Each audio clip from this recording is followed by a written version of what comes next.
Takže dneska máme akciu prechádzku vianočným lesom. Prichádzajú rodičia a deti si budú zdobiť svoje stromčeky a vyrábať výrobky. Ahojte! Prajem vám všetkým príjemné popoludnie. Stretli sme sa tu, aby sme si priblížili atmosféru najkrajších sviatkov celého roka. Vianoce má snáď každý rád, ale najviac naše deti. Sú plné očakávania a nie len to, ale aj tvorivosti. A tej si tu dnes užijeme. Srdečne medzi nami vítam našich hostí, pani primátorku mesta Prievidze, pani doktorku Katarínu Macháčkovú,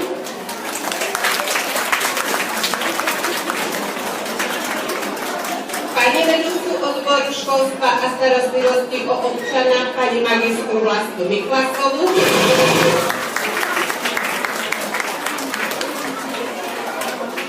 všetkých vás, milí rodičia, starí rodičia, kolegyne, kolegovia a najmä vás, milí deti, ktoré budete dnes tvoriť všetko to, čo len chcete, týkajúce sa Vianoc.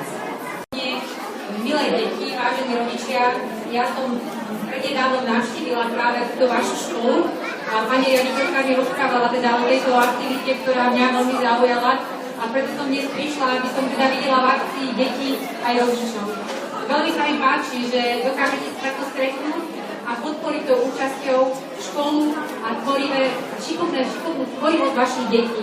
Takže chcem sa vám poďakovať, že ste prišli, naozaj máte našu podporu a keďže sa blížia najkrajšie sviatky roka, dovolím si vám všetkým popriať, predovšetkým pevné zdravie, veľa lásky, pokoja do vašich rodín, aby ste každé tie sviatky prežili tak, ako vám naplnili a robili šťastný a pravda, že deťom, aby si našli pod stromčekom ten darček, ktorý očakávajú. Takže ja sa pozriem potom v priebehu času na tie naše šikovné deti a teším sa, že teraz strávime spolu pekné popoludne. Ďakujem vám veľmi pekne.